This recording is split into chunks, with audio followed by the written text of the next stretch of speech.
우리가 살고 있는 이 세상은 고난이라고 하는 것이 있습니다. 이것을 우리는 고난의 보편성이라 그렇게 이야기를 합니다.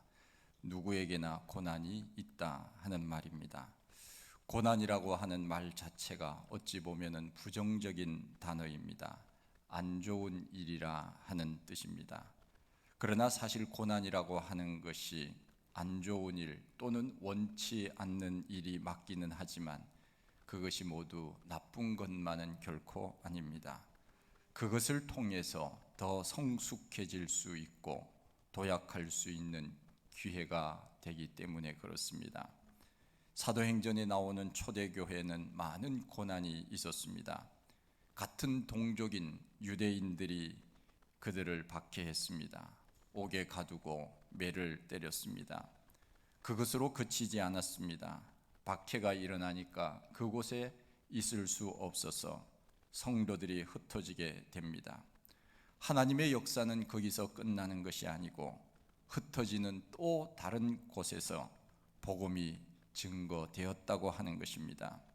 어찌 보면은 고난이 있음으로 인하여 그들이 흩어지게 되고 흩어짐으로 인하여서 복음은 더 많은 곳에 더 멀리 확산되었다고 하는 것입니다. 이것이 바로 고난이라고 하는 것이 결코 나쁜 것만은 아니라 하는 것입니다. 어떤 사람들은 이렇게 이야기를 합니다. 내가 이렇게 신앙생활을 잘하는데 고난이 있느냐고 말합니다.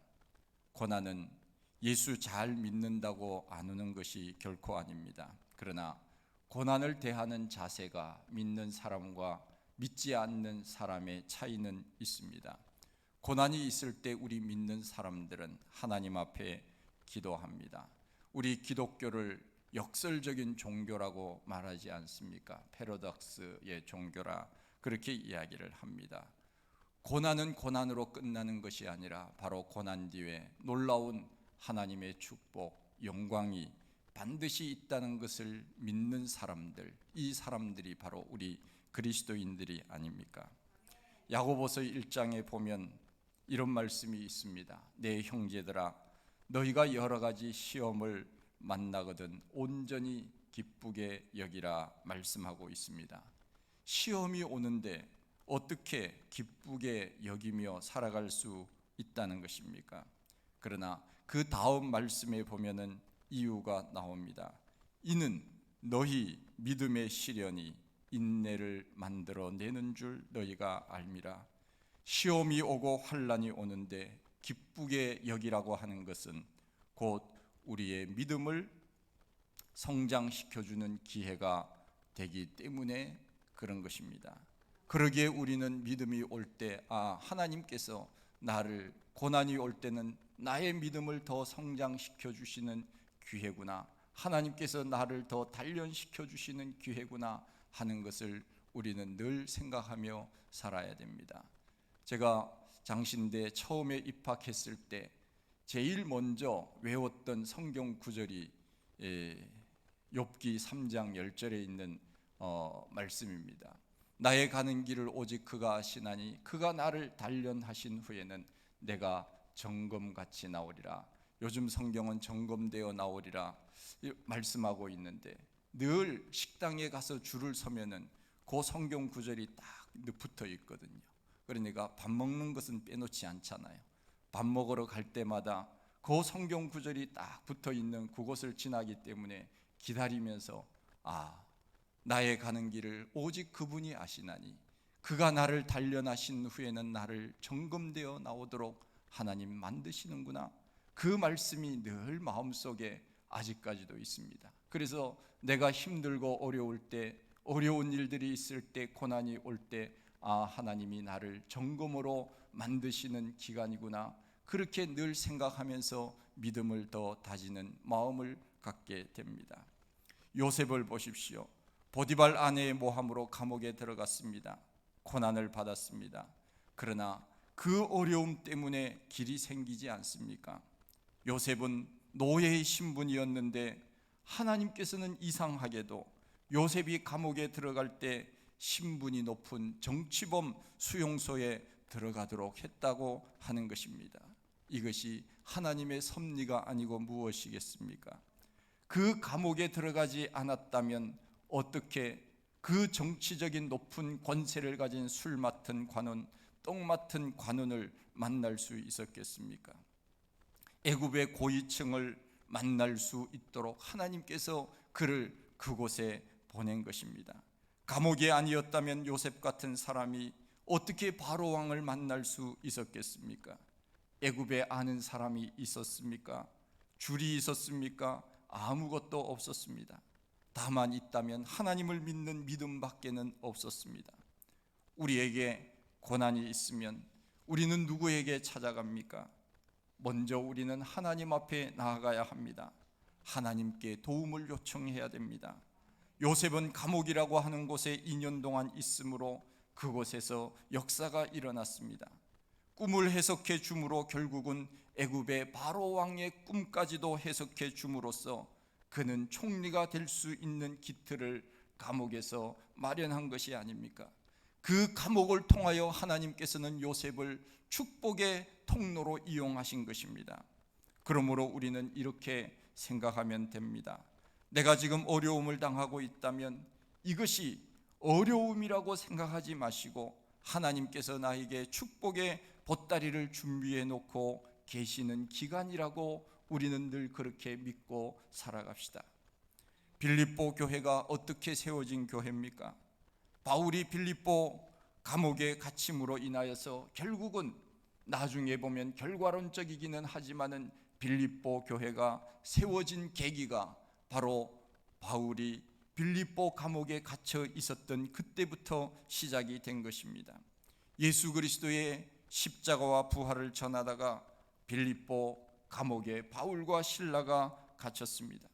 그곳에서 그들이 한 일이 무엇입니까? 그들이 한 일은 두 가지밖에 없었습니다. 기도하고 찬송했습니다. 그곳에서 할 수 있는 일은 그것밖에는 없습니다.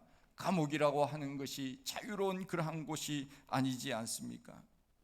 기도하고 찬송하는 삶, 우리의 삶이 곧 기도와 찬송, 그것으로 우리는 늘 그렇게 살아야 됩니다.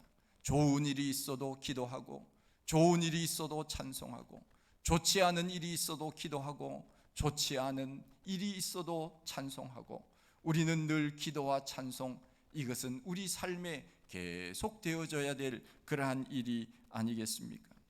감옥이라는 곳이 사람이 가장 절망할 수밖에 없는 곳, 그것이 바로 감옥입니다. 저도 교도소에 신방을 몇 번 간 기억이 있지만은 그곳에는 그분들을 만나기 위해서는 그 면회실에 와서 만나기도 하지만 저는 목사의 신분으로 왔다 그러니까 직접 그 방까지 가서 그분을 만났던 일이 있습니다. 창을 무려 문을 한 5개 정도 거쳐야 그 방까지 갈 수 있었습니다. 그야말로 고독하고 외로운 그러한 곳이 아닙니까? 가장 절망적인 곳, 그곳이 바로 감옥입니다. 그러나 하나님은 절망을 희망으로, 위기를 기회로 만들어 주셨던 분, 그분이 바로 하나님이십니다. 기도하고 찬송했더니 옥문이 열리고 메어졌던 쇠사슬이 풀어지고 놀라운 역사가 일어난 것입니다. 옥문을 지키는 간수는 옥문이 열렸으니까 이 사람들이 다 도망간 줄 알고 자결하려고 했습니다. 그러나 그렇지 않았습니다. 바울은 그들에게 복음을 전합니다. 주 예수를 믿으라. 그리하면 너와 내 집이 구원을 얻으리라. 간수와 그의 모든 가족이 다 예수를 믿게 됩니다. 거기에다가 빌립보의 자주장사 루디아도 예수 믿게 되고 귀신 들렸던 여종들도 와서 병 고침을 받고 예수를 믿게 됩니다. 바울이 빌립보 교회를 세울 수 있었던 것은 바로 감옥 안에서 어찌 보면은 초창기 개척 멤버들을 만나서 탄생한 교회가 바로 빌립보 교회라고 말할 수 있습니다. 개척 준비로 그들이 한 일은 바로 감옥에서 기도하고 찬송한 일밖에는 없었습니다. 그런데 하나님은 사람들을 모아주셔서 빌립보 교회라고 하는 그 교회를 세워주신 것입니다. 나중에도 보면은 사도 바울이 복음을 증거하러 다닐 때 물질적인 후원을 가장 많이 했던 교회가 바로 빌립보 교회였습니다. 잘 보십시오. 감옥에 가는 것은 안 좋은 일입니다. 물론 그들이 잘못해서 간 것은 결코 아닙니다. 예수 그리스도의 십자가와 부활을 전하다가 그들이 그렇게 간 것이 아닙니까? 그럼에도 감옥은 얼마나 고독한 곳, 외로운 곳, 절망적인 삶의 자리에 서는 그 자리가 바로 그곳이 아닙니까? 그러나 그들은 절망하지 않았습니다. 하나님께서는 바울과 실라를 감옥에 들어가게 하시고는 지진이 나고 옥문이 열리게 하셔서 필요한 사람들을 만나게 하신 것입니다. 하나님은 감옥에서 길을 만들어 주신 것입니다. 고난이 곧 기회였습니다. 사도 요한을 보십시오. 반모라고 하는 섬에 유배되었습니다. 그야말로 가장 악랄했던 네로 황제, 도미티안 누스 황제, 이 황제들이 있을 때 얼마나 그리스도인들이 박해를 많이 받았습니까? 요한은 이 도미티아누스 황제 시절 때 이 감옥에 이 반모섬에 유배가 되었는데, 그 섬에 유배되었으니 이제는 더 이상 오도 가도 할 수 없는 그러한 상황이 아닙니까? 우리나라의 가장 큰 섬이 제주도입니다. 제주도는 참 아름다운 섬이지요. 늘 갈 때마다 참 우리나라에 이 제주도라고 하는 곳이 있어서 참 좋다, 참 감사하다 하는 생각을 늘 합니다. 누구나 가보았지만 또 가고 싶은 곳이 바로 제주도입니다. 우리 교회도 앞으로 좀 제주도 갔으면 좋겠어요. 소그룹 목장에서도 가고 교회에서도 가고 또 무슨 일이 있을 때 그곳에 가서 수련회도 하고 했으면 좋을 것 같습니다. 그런데 제가 알고 있는 목사님이 그곳에서 목회를 하시다가 지금은 육지로 오셨지만은 그때 그분이 뭐라고 이야기했는가 하면은 제주도에서 목회하시는 게 어떠세요? 물었더니 감옥 같아요 그러더라고요. 그 뜻은 무슨 뜻이겠습니까? 육지가 그리워요.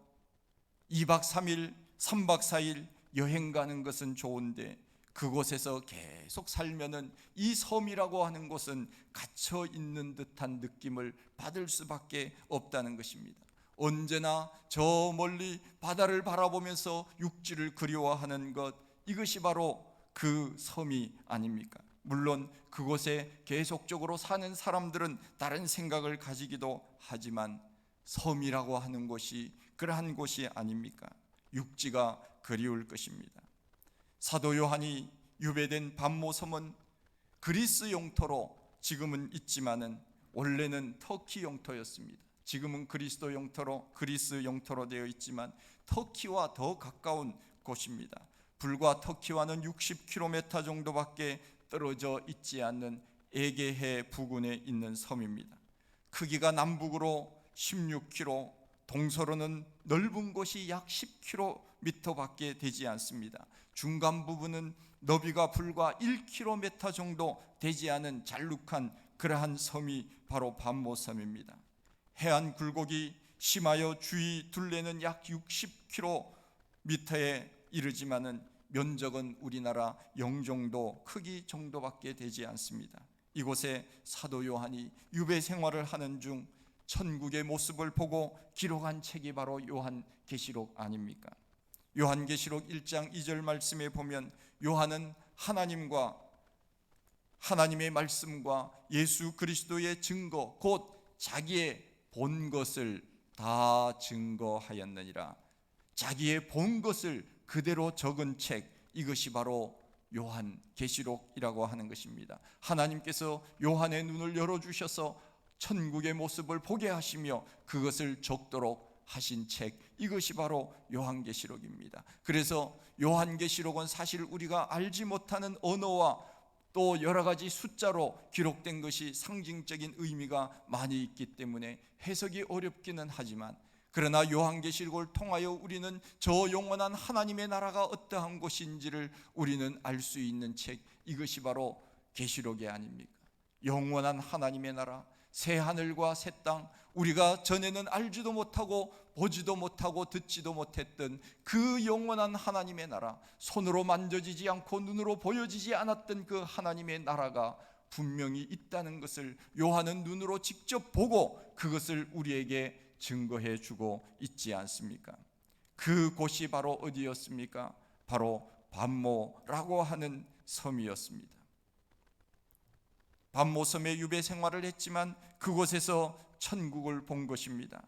어려움으로 끝나면 얼마나 참 속상한 일이겠습니까? 만일 우리 예수 믿는 사람들이 열심히 예수 믿고 열심히 기도하고 열심히 찬송하고 열심히 전도했는데 천국이 없다고 생각을 하면 얼마나 어렵겠습니까? 얼마나 낙심이 되겠습니까? 우리가 영원한 하나님의 나라가 있다는 것을 우리의 믿음의 눈으로 바라보기 때문에 오늘 힘들고 어려운 일들을 우리는 견뎌낼 수 있는 것이 아니겠습니까? 날마다 우리는 저 영원한 하나님의 나라를 바라보면서 오늘도 이 땅에서 하나님이 우리에게 주신 사명을 감당하며 살아갈 수 있는 것은 바로 우리에게는 그와 같은 영원한 천국이 있기 때문에 오늘의 고난을 넉넉히 이겨나갈 수 있다고 하는 사실입니다. 반모섬에서 비록 유배 생활을 했지만 그러나 하나님께서는 그 기회를, 그 고난을 기회로 삼으셔서 우리에게 하늘나라의 그 아름다운 모습들을 증거하도록 하나님께서 요한에게 축복해 주셨던 것입니다. 우리가 알고 있는 목사님 중에 김진홍 목사님이 계시는데 그분이 오래전에 쓴 책 새벽을 깨우리로다 하는 책이 있습니다.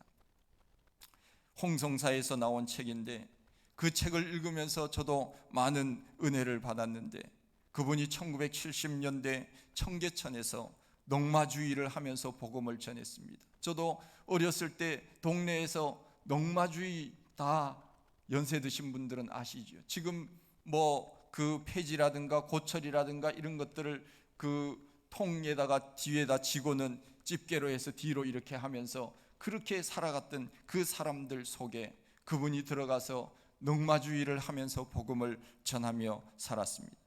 그분이 운동을 좀 했다고 합니다. 뭐 축구나 농구나 야구 운동을 한 것이 아니고 그 당시 사회운동을 했습니다. 박정희 대통령 유신 정권 시대에 저항하다가 감옥에도 갔습니다. 감옥에 갔는데 겨울에 얼마나 추웠는지 죽을 정도가 되었답니다. 그래서 생각한 끝에 안 되겠다 싶어서 내가 이래서 얼어서 죽어 시체로 나가서 되겠느냐 생각하고 성경을 읽으면서 불자를 찾았답니다. 너무 추워서 성경의 불자를 좀 찾아보자, 좀 불을 좀 받아야 되겠다 그러면서 성경을 읽기 시작했습니다. 그래서 불이라고 나오는 그 단어에다가 동그라미를 치면서 그렇게 성경을 읽었답니다. 모세의 떨기나무 불꽃에서부터 시작해서 소돔과 고모라의 그 유황불 떨어진 것, 또한 거지와 나사로 이야기에 나오는 지옥불, 계시록의 불심판 등등 성경을 읽으면서 불자만 찾아서 읽었는데 놀라운 사건이 일어난 것입니다. 그 겨울에 차가운 시멘트 바닥이 따뜻해지더라는 것입니다. 바닥을 만져보니까 바닥도 따뜻하고 벽을 만지니까 이 콘크리트 차가운 벽도 어느새 따뜻해져 있더랍니다. 시골에서 마치 방에 군불을 피우면 방이 뜨뜻하게 되는 것처럼 감옥의 방이 그렇게 따뜻하게 되었다는 것입니다. 이것은 그의 간증에서 나오는 체험 이야기니까 믿을 만한 것이죠. 하나님이 그 목사님 몸에 불을 주신 것이 아니겠습니까? 하나님께서 그의 몸에 불을 주심으로 인하여 그 차가운 바닥이 따뜻하게 느껴지도록 하나님께서 보호해 주셨던 것입니다. 감옥에서 나와서 설교를 했는데 성경을 보는 안목이 달라지고 설교가 달라졌다 하는 이야기를 들었습니다.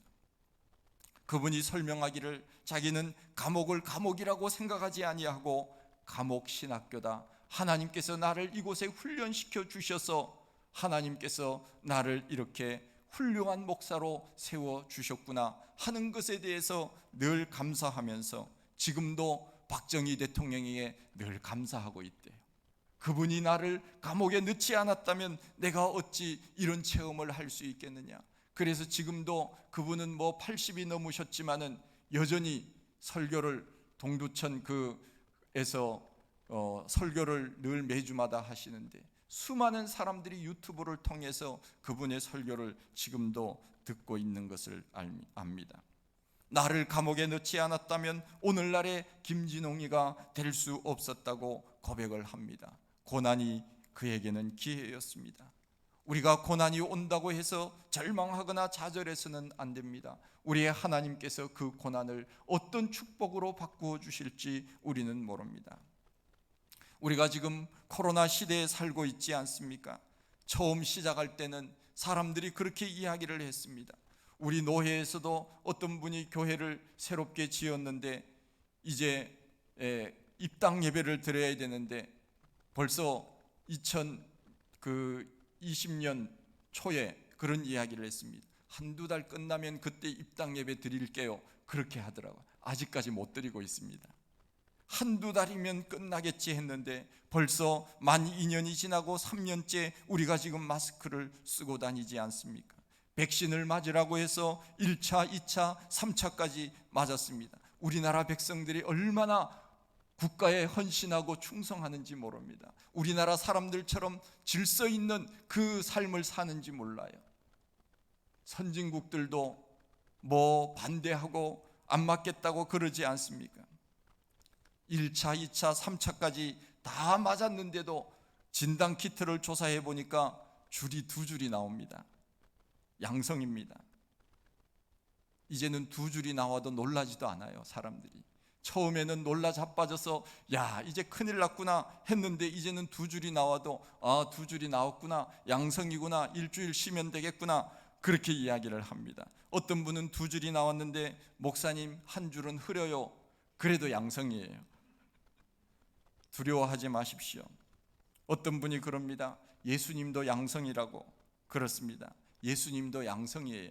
인성과 신성을 완벽하게 갖추신 분, 이분이 바로 예수님 아닙니까? 그래서 예수님은 신인양성이라 우리가 신학적으로 그렇게 부릅니다. 완전한 사람이면서 완전한 신이신 분, 인성과 신성을 완벽하게 갖추신 분, 양성적 존재, 그분이 바로 예수님이시죠. 물론 코로나 양성과는 다른 것이지만, 왜 나에게 코로나 양성이 나오느냐 원망하지 마십시오. 어찌 보면 양성이 나와서 확진되신 분들은 이제 앞으로 코로나에 안 걸릴 가능성이 더 많아졌습니다. 어찌 보면 고난이 복일 수 있습니다.